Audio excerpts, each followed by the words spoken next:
السلام علیکم ورحمۃ اللہ وبرکاتہ۔ الحمد للہ وکفی وسلام علی عبادہ الذین اصطفی، اما بعد، اعوذ باللہ من الشیطان الرجیم، بسم اللہ الرحمن الرحیم۔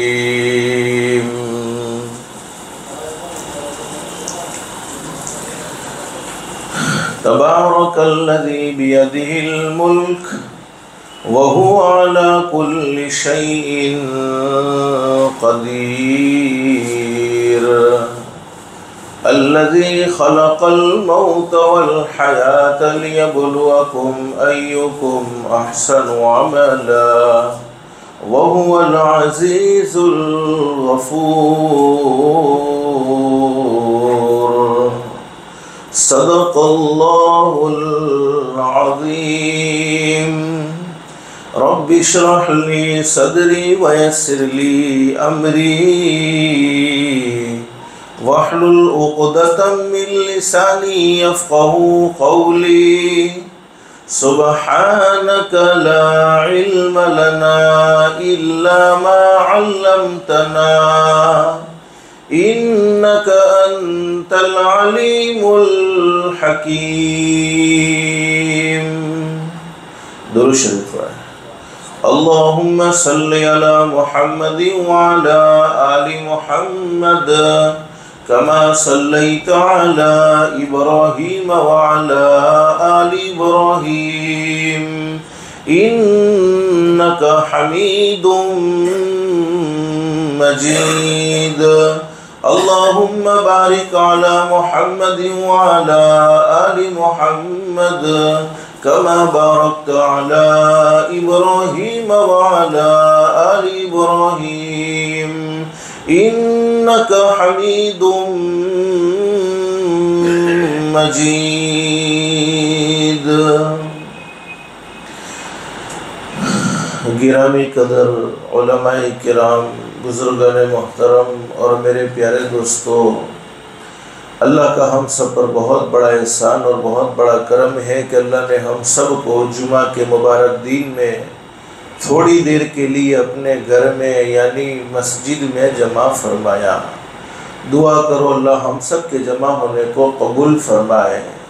اور حدیث شریف میں حضرت اقدس نبی کریم صلی اللہ علیہ وسلم کا سچا ارشاد علی ہے، جمعہ کے دن ایک گھڑی ایسی ہوتی ہے، اس گھڑی میں کوئی بندہ اپنے پروردگار عالم سے جو بھی سوال کرے، شرط یہ ہے کہ جائز سوال ہونا چاہیے، ناجائز سوال نہیں ہونا چاہیے۔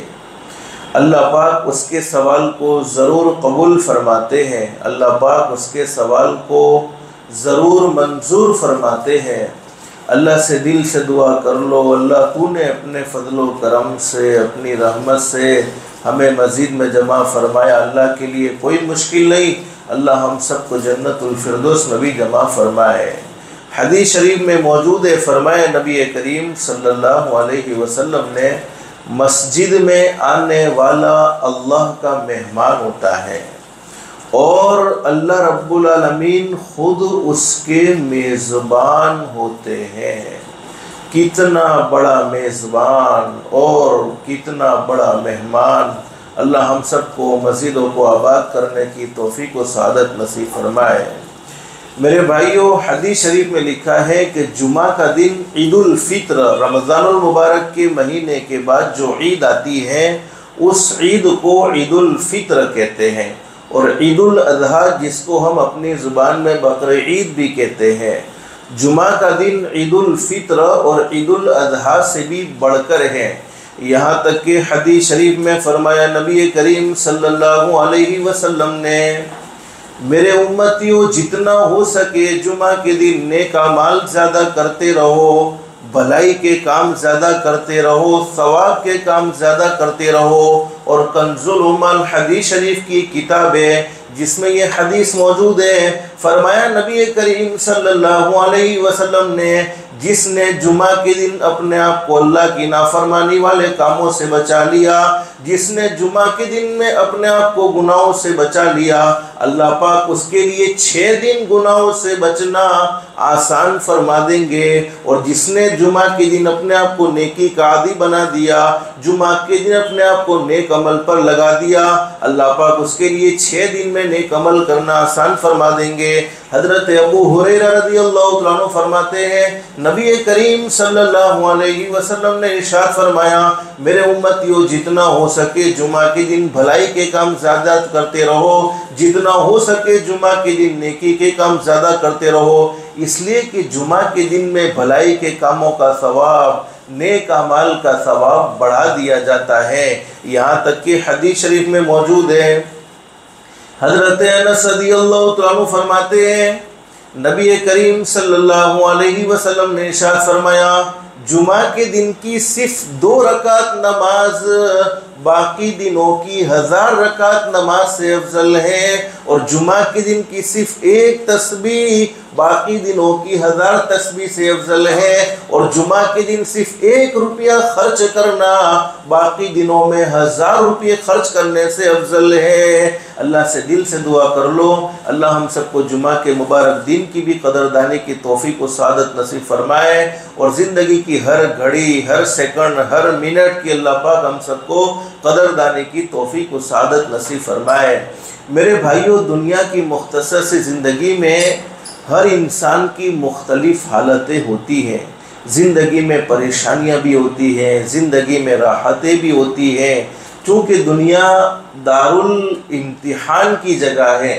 یہاں کوئی سکھی ہے تو کوئی دکھی ہے، کوئی ٹینشن میں ہے تو کسی کو کوئی ٹینشن نہیں ہے، کوئی بنگلے میں رہنے والا ہے تو کوئی جھونپڑے میں رہنے والا ہے، کوئی مالدار کروڑ پتی آدمی ہے تو کوئی بیچارہ غریب بھیک مانگ کر کھانے والا ہے۔ دنیا میں محبتیں بھی ملتی ہیں، دنیا میں نفرتیں بھی ملتی ہیں، تعریفیں بھی ہوتی ہیں، برائیاں بھی ہوتی ہیں۔ دنیا کی زندگی میں آدمی کو مختلف کنڈیشن سے گزرنا پڑتا ہے، اور قرآن کریم میں اللہ رب العالمین فرماتے ہیں تبارک الذی بیدہ الملک وہو علی کل شیء قدیر۔ سب سے پہلے ایک بات ہم سب کو سمجھ لینی چاہیے میرے بھائیوں، زندگی میں جب بھی پریشانی آ جائے، جب بھی دکھ آ جائے، جب بھی تکلیفیں آ جائے، تو عقیدہ یہ ہونا چاہیے کہ تکلیفوں کو دور کرنے والی ذات بولو کس کی ہے؟ صرف ایک اللہ کی ہے۔ اللہ پاک ہی ہماری تکلیفوں کو دور کر سکتے ہیں۔ آج دنیا میں ہر انسان اپنی زندگی میں پریشان ہونے کی بات کرتا ہے۔ کوئی کہتا ہے مجھے روزی کی تنگی کے معاملے نے پریشان کر دیا، کوئی کہتا ہے مجھے اپنے پڑوسی کے برے سلوک نے پریشان کر دیا، کوئی کہتا ہے مجھے اولاد کی نافرمانی نے پریشان کر دیا، کوئی کہتا ہے مجھے بیوی کی نافرمانی نے پریشان کر دیا۔ طرح طرح کی پریشانیاں زندگیوں میں ہیں۔ کوئی کہتا ہے مجھے جنات کی پرابلم ہے، کوئی کہتا ہے مجھے جادو کی پرابلم ہے۔ طرح طرح کی پرابلم کا آدمی سامنا کرتا ہے، اور اپنی زبان سے یہ کہتا بھی ہے کہ میں دکھی ہوں، میں پریشان ہوں، زندگی میں سکون نہیں ہے، زندگی میں اطمینان نہیں ہے۔ لیکن حقیقت یہ ہے میرے بھائیوں، کسی کو بھی کسی نے پریشان نہیں کیا ہوا ہوتا، ہر ایک کو اس کے برے اعمال نے پریشان کیا ہوتا ہے۔ اور اللہ قرآن کریم میں کیا زبردست بات بیان فرماتے ہیں، ما اصابکم من مصیبت فبما کسبت ایدیکم ویعفو عن کثیر۔ کتنا بڑا کریم اللہ، کتنا بڑا رحیم اللہ، زندگی گناہوں میں گزر جائے، زندگی نافرمانی میں گزر جائے، لیکن صرف ایک مرتبہ کہہ دیا جائے استغفر اللہ، کہہ دو استغفر اللہ، ارے کہو نا استغفر اللہ۔ حدیث شریف میں فرمایا نبی کریم صلی اللہ علیہ وسلم نے صرف ایک مرتبہ استغفر اللہ کہہ دیا، جس کے معنی یہ ہے اے اللہ میں تجھ سے معافی مانگتا ہوں۔ اللہ رب العالمین آسمان پر فرماتے میرے بندے تو نے مجھ سے معافی مانگی ہے، میں نے تجھے معاف کر دیا ہے۔ ارے دنیا والوں کی کبھی کبھی ہم مسٹیک کرتے ہیں، بھولے کرتے ہیں، دنیا والوں سے معافی مانگتے ہیں تو معاف کرتے ہوئے کبھی کبھی تانا بھی دے دیتے ہیں، ارے تمہیں معاف کرنے جیسا تھا تو نہیں، لیکن تم معافی مانگنے آئے ہو تو تمہیں معاف کر دیا جا رہا ہے۔ لیکن حدیث شریف میں فرمایا التائب من الذنب کمن لا ذنب لہ، اللہ فرماتے میرے بندے تو نے مجھ سے معافی مانگی ہے، میں نے تجھے ایسا معاف کر دیا ہے جیسا کہ تو نے گناہ کیا ہی نہیں تھا، جیسا کہ تو نے اللہ کی نافرمانی کی نہیں تھی۔ بلکہ حدیث شریف میں یہاں تک لکھا ہے گناہ لکھنے والے فرشتے کو بھی وہ گناہ بھلا دیا جاتا ہے، زمین کے جس ٹکڑے پر وہ گناہ کیا ہے۔ حالانکہ علماء جانتے ہیں زمین ہمارے سارے اعمال کو ریکارڈ کر رہی ہے، اچھے کاموں کو بھی ریکارڈ کر رہی ہے، برے کاموں کو بھی ریکارڈ کر رہی ہے، اور کل قیامت میں یہ زمین اللہ کے سامنے بول کر گواہی دے گی۔ قرآن کریم کے 30ویں پارے میں موجود ہے یومئذ تحدث اخبارها بان ربك اوحى لها، یہ زمین اللہ کے سامنے آ جائے گی اور کہے گی الہ العالمین یہ وہ بندہ ہے جو ہمیشہ میری پشت پر تیری نافرمانی کیا کرتا تھا، ہمیشہ میری پشت پر اس کا مقصد صرف فتنے پھیلانا تھا، اس کا مقصد صرف برائیاں کرنا تھا، اس کا مقصد آپس میں لڑائی جھگڑے کروانا تھا، حرام کھانا، حرام کمانا، حرام بولنا، حرام سننا، اور اگر اچھے کام کیے ہیں تو یہ زمین کل قیامت میں اللہ کے سامنے آ کر کہے گی الہ العالمین یہ وہ بندہ ہے جو ہمیشہ میری پشت پر سجدے کیا کرتا تھا، نیکی کے کام کیا کرتا تھا، بھلائیوں کا دائی تھا، آپس میں محبتیں پیدا کروانے کے کام کرتا تھا، لوگوں کو ملانے کے، لوگوں کے دلوں کو اللہ سے جوڑنے کے کام کرتا تھا۔ تو حدیث شریف میں لکھا ہے کہ زمین سے بھی وہ گناہ بھلا دیا جاتا ہے۔ بہرحال میں بات یہ کہہ رہا تھا کہ اللہ بڑا کریم ہے، بہت سی غلطیاں ہماری زندگی میں ہوتی ہیں، ہم اللہ سے معافی نہیں مانگتے ہیں، اس کے باوجود بھی اللہ پاک بغیر معافی مانگے بھی بولو معاف کر دیتا ہے۔ جیسے ماں باپ اپنے بچوں کی چھوٹی چھوٹی غلطیوں پر بولو توجہ دیتے نہیں ہے، حالانکہ ماں باپ کے دل میں اولاد کی بڑی محبت، اور حدیث شریف میں لکھا ہے ماں کو اپنے دودھ پیتے بچے سے جتنی محبت ہے اس سے کئی گنا زیادہ محبت کرنے والا، بلکہ 70 ماؤں سے زیادہ، یہ تو حدیث شریف میں 70 سمجھانے کے لیے کہا، 70 ماؤں سے بھی زیادہ محبت کرنے والا بولو کون؟ پیدا کرنے والا اللہ ہے۔ لیکن قرآن کریم میں اللہ رب العالمین فرماتے زندگی میں پریشانیاں ہیں، زندگی میں دکھ ہیں، زندگی میں الجھنیں ہیں، زندگی میں ٹینشن ہے، تو اپنی زندگی کو چیک کرو، زندگی میں کوئی ایسا گناہ تو نہیں کر رہے ہو، زندگی میں کوئی ایسا کام تو نہیں ہو رہا ہے جس کی وجہ سے تمہارا پیدا کرنے والا اللہ تم سے ناراض ہو رہا ہے۔ اس لیے کہ سکون کب ختم ہو جاتا ہے زندگیوں سے؟ جب اللہ پاک ناراض ہو جاتے ہیں۔ جب اللہ پاک ناراض ہو جائے پھر زندگیوں میں بولو سکون رہتا نہیں ہے، اور حقیقت یہی بات ہے میرے بھائیو، اللہ کو ناراض کرنے والا نہ کبھی سخی ہو سکتا ہے، نہ کبھی عزت کو حاصل کر سکتا ہے۔ حضرت علی رضی اللہ عنہ سے حضرت اقدس نبی کریم صلی اللہ علیہ وسلم نے فرمایا کہ علی جب تمہاری سواری شرکس ہونے لگے، اس زمانے کی سواری اونٹ ہوتی تھی، کھچر ہوتی تھی، گھوڑا ہوتی تھی، جب تمہاری سواری تمہارے کنٹرول میں نہ رہے تو سمجھ لینا کہ زندگی میں کوئی ایسا کام ہوا ہے جو پیدا کرنے والے اللہ کو ناراض کرنے والا ہے۔ اور اللہ پاک یہی قرآن کریم میں بیان فرماتے ہیں ما اصابکم من مصیبت فبما کسبت ایدیکم ویعفو عن کثیر۔ جیسے ماں باپ اپنے بچوں کو بولو دکھ میں دیکھنا چاہتے نہیں ہے، پریشانی میں دیکھنا چاہتے، اگرچہ اولاد کتنی بھی نافرمان کیوں نہ ہو، لیکن ماں باپ خود اپنے بچوں کو بولو دکھی کرتے۔ بچے دکھی ہوتے ہیں اپنے کام سے دکھی ہوتے ہیں، بچے پریشان ہوتے ہیں اپنی غلط حرکتوں سے پریشان ہوتے ہیں، ورنہ ماں باپ بولو خود دکھ دینے جاتے تو پیدا کرنے والا اللہ تو بڑا کریم، بولو وہ اپنے بندوں کو کیسے دکھ میں مبتلا کر سکتا ہے۔ لیکن حقیقت یہ ہے کہ ہم دکھ میں مبتلا ہوئے ہیں، ہم پریشانی میں مبتلا ہوئے ہیں، حالانکہ دنیا کی زندگی کے بارے میں اللہ فرما رہے ہیں الذی خلق الموت والحیات لیبلوکم ایکم احسن عملا تبارک الذی بیدہ الملک. بولو ملک کا بادشاہ اصل کون ہے؟ پیدا کرنے والا اللہ ہے. لیکن موت زندگی کا نظام اللہ پاک نے اس لیے چلایا ہے تاکہ اللہ پاک دیکھنا چاہتے ہیں دنیا کی زندگی آزمائش کی جگہ ہے. کون دنیا کی زندگی میں اللہ کو راضی کرنے والے اعمال کرتا ہے اور کون زندگی میں اللہ کو ناراض کرنے والے اعمال کرتا ہے. اور اللہ پاک اعمال کی ذاتی کا بولو مطالبہ نہیں کرتے ہیں بلکہ اعمال کی کوالٹی کا مطالبہ کرتے ہیں کہ اعمال زندگی میں کیسے کر کے آئے ہو، اگرچہ تھوڑے ہی کیوں نہ ہو. تو میں اصل بات یہ کہہ رہا تھا کہ زندگیوں میں پریشانی ہے، دکھ ہے، تو زندگی میں کوئی نہ کوئی گناہ ایسا ہو رہا ہے جس کی وجہ سے اللہ پاک نے زندگیوں میں دکھ میں مبتلا کر دیا ہے، پریشانیوں میں مبتلا کر دیا ہے. اسی کو بہت اچھے انداز میں بیان کیا ہے. کیا زبردست بات بیان فرمائی ہے. تیرے اعمال سے ہے تیرا پریشان ہونا، تیرے اعمال سے ہے تیرا پریشان ہونا، ورنہ مشکل نہیں مشکل کا آسان ہونا. بولو اللہ کے لیے کوئی مشکل ہے؟ اللہ پاک ہماری تکلیفوں کو ایک سیکنڈ میں دور کر سکتے کہ نہیں کر سکتے؟ کن فیکن کا مالک ہے. کن فیکن تو سمجھانے کے لیے کہا. اللہ پاک تو اس سے بھی بڑی طاقت والے، اس سے بھی بڑی قدرت والے، اس سے بھی بڑی اللہ پاک عظمت والے ہیں. اللہ پاک کن فیکن کا بھی محتاج نہیں ہے. تیرے اعمال سے ہے تیرا پریشان ہونا، ورنہ مشکل نہیں مشکل کا آسان ہونا. پورے عالم پہ حکومت ہو تیری اے مسلم، پورے عالم پہ حکومت ہو تیری اے مسلم. تو سمجھ جائے اگر اپنا مسلمان ہونا.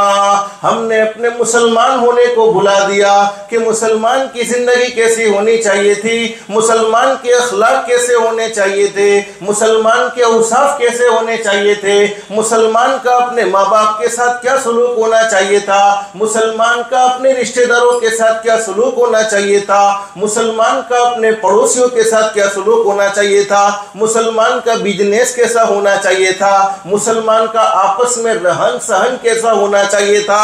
ہم اپنے مسلمان ہونے کو بھولے ہیں جس کے نتیجے میں پریشانیوں کا سامنا کیا ہے.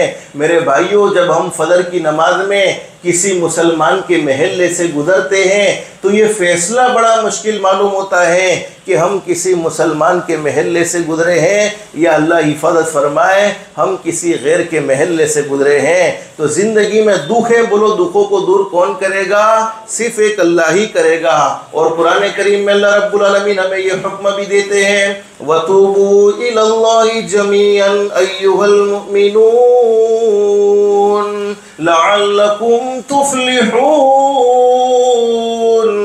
اللہ فرماتے زندگی میں برائی کرتے کرتے زندگی گزر گئی ہے، نفرتیں پھیلاتے پھیلاتے زندگی گزر گئی ہے، دلوں میں حسد بھر کر زندگی گزاری ہے، دلوں میں دشمنیاں بھر کر زندگی گزاری ہے. بس 4 وقت کی نماز پڑھ کر اپنے آپ کو جنتی سمجھ رہے ہیں اور اتنے نیک بن گئے ہو کہ دنیا میں سب برے نظر آنے لگے ہیں، دنیا میں سب حقیر و ذلیل نظر آنے لگے ہیں. اللہ فرماتے کسی کے نیک ہونے کا اور کسی کے برا ہونے کا فیصلہ بولو دنیا والوں کے ہاتھ میں نہیں ہے، بولو کس کے ہاتھ میں ہے؟ ایک پیدا کرنے والے اللہ کے ہاتھ میں ہے. مولانا جلال الدین رومی رحمۃ اللہ علیہ بڑے زبردست ولی کامل گزرے ہیں جن کی کتاب مثنوی فارسی زبان میں ہے، اردو زبان میں بھی موجود ہے. حضرت نے بڑی زبردست بات بیان فرمائی ہے. عزت اور ذلت کے فیصلے بولو کس کے ہاتھ میں ہے؟ اللہ کے ہاتھ میں ہے. اور یہ بات اللہ قرآن کریم میں بیان فرماتے ہیں وَتُعِزُّ مَن تَشَاءُ وَتُذِلُّ مَن تَشَاءُ. اللہ فرماتے جس کے بارے میں عزت کا فیصلہ کر دوں ساری دنیا کی طاقت مل کر اسے ذلیل کرنا چاہے نہیں کر سکتی ہے، اور جس کے بارے میں ذلیل کرنے کا فیصلہ کر دوں ساری دنیا کی طاقت مل کر اسے عزت دینا چاہے نہیں دے سکتی ہے. لیکن مولانا جلال الدین رومی رحمۃ اللہ علیہ نے مثنوی میں لکھا ہے کہ اللہ پاک جس بندے کو تباہ و برباد کر دینے کا فیصلہ کر دیتے ہیں، جس بندے کو اللہ پاک گرانے کا فیصلہ کر دیتے ہیں، جس بندے کو اللہ پاک ذلیل کرنے کا فیصلہ کر دیتے ہیں،